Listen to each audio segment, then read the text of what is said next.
सेहत की बातें, डॉक्टर से बातें। क्या करें क्या ना करें, रोगों से कैसे बचें, जानने के लिए सुनते रहें अरपा रेडियो से प्रसारित कार्यक्रम आरोग्य वाणी। आइए सुनते हैं Chhattisgarh institute of medical science यानी सिम्स बिलासपुर के एनाटॉमी डिपार्टमेंट के डॉक्टर अमित कुमार से संज्ञा टंडन की बातचीत। हम बिलासपुर के सिम्स में इस वक्त बैठे हुए हैं और यहाँ के एनाटॉमी डिपार्टमेंट के हेड डॉक्टर अमित कुमार के समक्ष बैठे हुए हैं और इनसे बातचीत करने जा रहे हैं कि यहाँ पर बॉडी डोनेशन, ऑर्गन डोनेशन, आई डोनेशन के प्रति छत्तीसगढ़ में बिलासपुर में क्या जागरूकता है, कितने लोग यहाँ तक पहुँचते हैं और जो लोग पहुँचना चाहते हैं वो लोग किस तरह से पहुँच सकते हैं। नमस्कार डॉक्टर अमित, स्वागत है आपका। नमस्कार डॉक्टर साहब, ये बताइए कि कोई भी व्यक्ति यदि अपनी आंखें दान में देना चाहता है या शरीर दान में देना चाहता है या अपने अंगों को दान में देना चाहता है तो बिलासपुर का ये जो हमारा सिम्स का कॉलेज भी है और हॉस्पिटल भी है, यहाँ का सबसे बड़ा सरकारी हॉस्पिटल भी है, तो यहाँ पर क्या क्या सुविधाएं हैं, लोग यहाँ तक कैसे पहुँच सकते हैं? क्योंकि डेथ होने के बाद किसी को जानकारी मिले तो तब तक देर हो चुकी होती है, तो यदि कोई चाहता है तो वो यहाँ तक अपने आप को कैसे पहुँचा सकता है? मैं ये बताना चाहूँगा कि हमारा सिम्स मेडिकल कॉलेज में अभी एनाटॉमी डिपार्टमेंट में बॉडी डोनेशंस के बहुत सारे कुछ संस्थाएं हैं या लोगों में अवेयरनेस भी अभी 1-2 सालों से काफ़ी अवेयर हो गए हैं और अपनी बॉडी को डोनेट करना चाहते हैं। बहुत सारे लोग की कितने लोगों की इच्छा होती है कि हम अपने बॉडी को डोनेट करें। तो हमारा सिम्स का वेबसाइट है, सिम्स के वेबसाइट में भी बॉडी डोनेशन फॉर्म अवेलेबल है और अगर कोई डायरेक्ट भी चाहते हैं या फिर अगर कोई दूरस्थ इलाकों में है वो चाहते हैं कि मैं अपना बॉडी डोनेशन करूं तो सॉफ्ट कॉपी भी उनको अवेलेबल करा दिया जाता है। वहीं से वो फॉर्म को भर के और ये सिम्स की वेबसाइट में या तो सिम्स के मेल आईडी में वो लोग अपना बॉडी डोनेशन फॉर्म को भेज सकते हैं। और अगर आसपास के इलाकों में 20 किलोमीटर के दायरे में किसी का भी डेथ होता है तो घर के कोई भी परिजन यहाँ सिम्स में इन्फॉर्म करते हैं तो हमारे यहाँ सिम्स में उन लोगों के लिए गाड़ी की भी व्यवस्था है, यहाँ से वैन जाता है, बॉडी को रिसीव करके लेके आ जाता है। अच्छा, हाँ, जैसा आपने कहा कि पिछले 2-1 सालों में यहाँ पे बहुत जागरूकता आई है, उससे पहले तक लोगों को बहुत सारे व्यवधान आते हैं धार्मिक रूप से और मानसिक रूप से भी लोग अपने आप को तैयार नहीं कर पाते हैं कि हमारा शरीर मरने के बाद जलाने की जगह या दफनाने की जगह एक हॉस्पिटल में दिया जाए। इसका क्या मतलब है, क्यों किया जाए, लोग सोच ही नहीं पाते थे, लेकिन अब लोगों ने सोचना शुरू कर दिया है। तो जो बॉडी आपके पास आती है तो उसका क्या उपयोग होता है यहाँ पर? हमारे पास जो भी बॉडी आती है हम उस बॉडी को बहुत ही इज्जत के साथ, बहुत ही सम्मान के साथ हम रिसीव करते हैं। और फर्स्ट ईयर के जो बच्चे हैं, हमारा एनाटॉमी डिपार्टमेंट शरीर रचना विभाग है, वहाँ पर हम उस बॉडी के हर अंग के बारे में बच्चों को एजुकेशनल पर्पस के लिए मुख्यतः यूज करते हैं। एजुकेशनल पर्पस के साथ साथ में रिसर्च होती है मेडिकल कॉलेज में, तो रिसर्च पर्पस के लिए भी बॉडी को यूज करते हैं। कंप्लीट बॉडी के मसल्स, ऑर्गन को यूज करने के बाद हम उस बॉडी को बहुत ही सम्मान के साथ, हमारे यहाँ बरियल ग्राउंड है, वहाँ पर बॉडी को हम जाकर दफनाते हैं। दफनाने के बाद 6 मंथ to 1 ईयर के बाद उस बॉडी के जो हड्डी होते हैं, हड्डी को भी हम लेकर आते हैं। अच्छा। और वो कंप्लीट लाइफ टाइम के लिए, वो एक बार किसी ने अपने बॉडी को दिया तो उसका हड्डी, मसल्स और ऑर्गन को तो हम कुछ समय तक यूज करते हैं, 4-5 सालों तक, लेकिन हड्डी तो एक ऐसा चीज होता है कि वो हमेशा के लिए ही वो अमर हो जाता है। अच्छा। तो हमारे यहाँ अभी एनाटॉमी डिपार्टमेंट में बहुत सारी हड्डियां हैं, तो जितनी भी हड्डियां हैं ऐसे बॉडी डोनेशन से ही हम लोग को हड्डियां मिली है, जो कि फर्स्ट ईयर के बच्चों के एजुकेशनल और रिसर्च पर्पस के लिए हम यूज करते हैं। तो उनको प्रिजर्वेटिव के साथ? नहीं, प्रिजर्वेटिव के साथ उनको रखने की जरूरत नहीं होती। हड्डी वो ड्राई पार्ट होती है। अच्छा, जो वैसे सेफ रहती हैं। सेल्फ। अच्छा, तो सचमुच कोई शरीर अमर हो जाता है इस तरह से, और आगे शिक्षा देने के लिए और रिसर्च करने के लिए वो पार्ट्स काम आते हैं। कितनी देर तक में, कितने घंटों के अंदर बॉडी को पहुंचना चाहिए हॉस्पिटल तक? बॉडी डोनेशंस के लिए 1 डे एटलीस्ट। वैसे तो हमारी ये कोशिश रहती है कि जैसे ही डेथ हो विदिन 3 to 4 आवर में हम बॉडी को रिसीव कर लें, क्योंकि रिसीव करने के बाद हम उस बॉडी को प्रिपेयर करते हैं मतलब हम उस बॉडी को बहुत ही अच्छे से उनको वार्म वाटर से उनको क्लीन करते हैं। बॉडी को क्लीन करने के बाद फिर एम्बाल्मिंग की एक प्रोसीजर होती है, उसके अंदर फॉर्मेलिन सॉल्यूशंस और मेथनॉल सॉल्यूशन को इंजेक्ट करके बॉडी को प्रिजर्व करते हैं। प्रिजर्व करने के बाद हमारे यहाँ टैंक है, उस टैंक में हम बॉडी को शिफ्ट कर देते हैं और एक बार टिश्यू फिक्स हो जाता है तो 6 month to 1 year के बाद उस बॉडी को हम डिसेक्शन पर्पस के लिए यूज करते हैं। अच्छा, तो 3 से 4 घंटे से अगर ज्यादा देर हो जा रही है, कुछ गांव से या थोड़ी दूरी से बॉडी आनी है, 6-8 घंटे लग जा रहे हैं, तो फिर क्या परेशानी होती है? 6-8 घंटे में भी बहुत परेशानी नहीं होती, लेकिन एक नॉर्मल प्रोसीजर होती है कि डेथ के बाद ना डिके होना स्टार्ट होता है बॉडी का।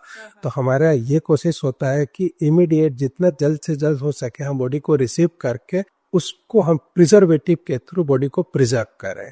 अच्छा, क्योंकि एक बार डिके स्टार्ट हो जाता है तो फिर बॉडी से स्मेल आती है और उस बॉडी पंप को यूज करना है तो थोड़ी सी प्रॉब्लम हो सकती है। अच्छा, तो ये कोशिश रहता है कि जल्द से जल्द हम बॉडी को में प्रिजर्वेटिव इंजेक्ट करके उसको। तो जल्द से जल्द बॉडी कहाँ पहुंचाई जा सकती है? जैसे छत्तीसगढ़ में किस किस स्थान पे ऐसे सुविधाएं हैं जहां पर बॉडी को पहुंचाया जा सकता है, तो लोग समझ पाएंगे कि हमारे सबसे पास का स्थान कौन सा है जहां जल्दी हम पहुंच सकें? छत्तीसगढ़ में जितने भी मेडिकल कॉलेज हैं, अभी 10 मेडिकल कॉलेज हैं, सभी मेडिकल कॉलेज में बॉडी को रिसीव करते हैं एनाटॉमी डिपार्टमेंट, और एनाटॉमी डिपार्टमेंट के पास बॉडी को प्रिजर्व करने के लिए प्रिजर्वेटिव सॉल्यूशंस और टैंक के हर जगह अवेलेबल है। तो जिस भी मेडिकल कॉलेज के पास अगर उनका घर है तो वहां पर उस बॉडी को डोनेट कर सकते हैं। लेकिन जब उन्होंने फॉर्म भरा है, तो जैसे रायपुर मेडिकल कॉलेज में किसी ने फॉर्म भरा है और उसकी मृत्यु कहीं बिलासपुर या जगदलपुर में होती है, तो क्या बॉडी को वहीं के मेडिकल कॉलेज में पहुंचाया जा सकता है या उसको रायपुर पहुंचाना जरूरी होगा? नहीं, ऐसा कुछ भी जरूरत नहीं है। अगर किसी कारणवश किसी ने फॉर्म नहीं भी भरे हैं तो बिना फॉर्म भरे भी उनके परिवारजन चाहते हैं तो इमीडिएट बॉडी को लेकर आके विद इन 5 to 10 मिनट्स में जो भी फॉर्मेलिटीज है वो फॉर्मेलिटीज हम लोग पूरा कर लेते हैं। अच्छा, मतलब फॉर्म भरना बहुत ही जरूरी नहीं है। उनके परिवारजन और जो भी अपनी बॉडी को दान करना चाहते हैं उनका इच्छा सर्वोपरि है। अच्छा, क्या हर तरह की बॉडी दान की जा सकती है? मान लीजिए किसी ने पहले से भरा है लेकिन वो एक्सीडेंट के कारण उनकी मृत्यु हुई है, तब? हाँ, ये एक्सीडेंट के कारण अगर किसी की बॉडी डेथ हुई है या फिर कुछ मेडिकल लीगल कॉज जैसे कि जहर के खाने के कारण या हैंगिंग के केसेस, तो ऐसे बॉडी को हम लोग बॉडी डोनेशंस के लिए रिसीव नहीं करते, क्योंकि वो मेडिकल लीगल केसेस है तो उनको फॉरेंसिक डिपार्टमेंट रिसीव करते हैं। उनका पोस्टमार्टम होना होता है तो पोस्टमार्टम में बॉडी को कंप्लीट उनका डिसेक्शन से फिर बॉडी पार्ट यूज हो जाता है, तो ऐसे बॉडी को हम रिसीव नहीं करते। अच्छा, जैसा आपने कहा कि किसी ने फॉर्म नहीं भी भरा है तब भी वो आकर के फौरन दे सकता है, लेकिन उसके लिए भी क्या कुछ कागजात, डॉक्टर का सर्टिफिकेट या क्या क्या चीजें लेकर के उनको फौरन पहुंचना होगा हॉस्पिटल तक? अगर कोई भी चाहते हैं कि मैं अपने बॉडी डोनेशंस करूं, उनकी अंतिम इच्छा है, तो वो फॉर्म नहीं भी भरे हैं तो उनके परिवारजन उस बॉडी को लेकर आ सकते हैं। उनका डेथ सर्टिफिकेट होना चाहिए और परिवार के 3 लोगों का गवाह जरूरी होता है कि इनकी जो डेथ हुई है वो नेचुरल तरीके से हुई है, तो 3 गवाह का साइन चाहिए। और जिन्होंने भी अपना बॉडी डोनेशन किया है उनका आईडी चाहिए रहता है, आधार कार्ड या कुछ भी आईडी हो, और एक फोटो चाहिए रहता है। तो गवाह तो आपको उसी समय फौरन हॉस्पिटल में मिल जाते हैं, इमीडिएट उनके परिवारजन उनके रिश्तेदार। लेकिन डेथ सर्टिफिकेट नगर निगम से बनवाने का तो नहीं, नगर निगम के लिए समय नहीं है। अगर उनका घर में डेथ हुआ है, डेथ सर्टिफिकेट नहीं है, तो उनको 3 गवाह की भी जरूरत से कम हो जाती है कम। और अगर किसी इंस्टीट्यूशनल डेथ हुई है तो वहां से इंस्टीट्यूट से उनको प्रोविजनल डेथ सर्टिफिकेट के बेसिस पर बॉडी को हम लोग रिसीव कर लेते हैं। पहले जब आप लोग पढ़ते होंगे उस समय बॉडीज बहुत कम संख्या में मिलती थी, या फिर कहीं जैसे लावारिस बॉडीज मिल गई, उन बॉडीज के साथ शायद आप लोग डिसेक्शन करते रहे होंगे। तो अभी जब संख्या बढ़ रही है बॉडी डोनेशन की, तो आपको क्या लगता है कि अभी जो स्टूडेंट्स आ रहे हैं उन लोगों को कितना फायदा होता है? हाँ, ये आपने बहुत ही महत्वपूर्ण सवाल पूछा। और ये अभी हमारे पास बहुत ज़्यादा बॉडी हम रिसीव कर रहे हैं, लोग बहुत ही अवेयर हैं। और आपके दूरदर्शन या आकाशवाणी के भी माध्यम से लोगों को बहुत ज़्यादा इसके बारे में अवेयरनेस फैला रहे हैं। तो लोग अपना बॉडी को डोनेशन के लिए काफ़ी इंटरेस्टेड है। तो उनके कारण हमारे डिपार्टमेंट में बहुत सारी बॉडी है, जिस बॉडी को हम अधिक से अधिक बच्चों को फर्स्ट ईयर के जो भी स्टूडेंट रहते हैं वो डिसेक्शन करके बहुत ही ज़्यादा ज्ञान को अर्जित कर रहे हैं और रिसर्च पर्पस के लिए भी यूज़ कर रहे हैं। तो अभी डेफिनेटली अभी के बच्चे इसका ज़्यादा से ज़्यादा लाभ उठा पा रहे हैं। मतलब जैसे शायद 10 लोगों में पहले एक बॉडी मिलती होगी, तो अभी कम बच्चों में एक बॉडी डिसेक्शन करते हैं। ये एनएमसी की गाइडलाइन भी है कि 10 से 15 बच्चों के लिए एक बॉडी होनी चाहिए, लेकिन बॉडी रहेगी तब तो 10 से 15 बच्चों के लिए अवेलेबल करा पाए।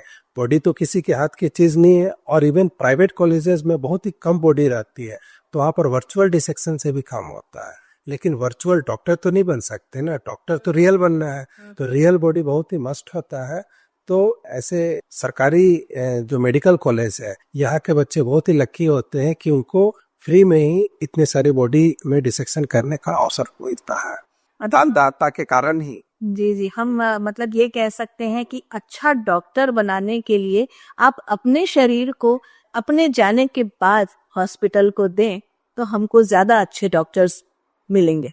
डेफिनेटली आपने बहुत ही सही चीज ये बोला है। और मुझे तो ये लगता है कि डॉक्टर्स को भी इस पे प्रोएक्टिव होके आगे बढ़ने चाहिए। तो मेरे बहुत सारे मित्र लोग हैं, उन लोगों ने भी अपना बॉडी डोनेशन का फॉर्म भरा है, और इवन मैंने स्वयं का भी बॉडी डोनेशन का फॉर्म में भर चुका हूँ। चलिए, अच्छी बात है। तो आप हमारे छत्तीसगढ़ के और बिलासपुर के आसपास के लोगों से वो क्या संदेश देना चाहेंगे? मैं लोगों से ये संदेश देना चाहता हूँ कि बॉडी डोनेशन जो होती है, शरीर दान एक महादान है। अगर कोई इंसान अगर अपने बॉडी को दान करता है तो उसके बॉडी को उसके मरने के बाद भी वो बॉडी अमर हो जाती है, क्योंकि उसकी जो बॉडी पार्ट्स है, बोन है, इसको बहुत सालों तक इसको मेडिकल के स्टूडेंट लोग इस पढ़ने में यूज करते हैं, और इसी को पढ़ के वो भविष्य में अच्छे डॉक्टर बनते हैं। तो मेरा ये लोगों से ये संदेश है कि जो भी चाहते हैं अपने बॉडी डोनेशंस के लिए, वो छत्तीसगढ़ के किसी भी मेडिकल कॉलेज से संपर्क कर सकते हैं। और नहीं तो सिम्स की हमारी वेबसाइट है, केवल वो एक फ़ोन करें, हम उनको सॉफ्ट कॉपी अवेलेबल करा देंगे। और अगर 20 किलोमीटर के दायरे में है तो हम उनके डेथ के बाद यहाँ से एम्बुलेंस की भी फैसिलिटी हमारे यहाँ अवेलेबल है। चलिए, बहुत बहुत धन्यवाद डॉक्टर अमित, आपने इतनी सारी जानकारी दी। और बिलासपुर और आसपास के श्रोताओं से भी हम यही कहना चाहेंगे कि आगे बढ़िए और इस महादान के भागीदार बनिए, उसमें शामिल होइए। अभी आपने सुना Chhattisgarh institute of medical science Bilaspur के एनाटॉमी डिपार्टमेंट के डॉक्टर अमित कुमार से संज्ञा टंडन की बातचीत। ये जानकारी अरपार रेडियो के स्वास्थ्य से जुड़े कार्यक्रम आरोग्य वाणी के अंतर्गत प्रसारित की गई। आप सुन रहे हैं रेडियो अरपार।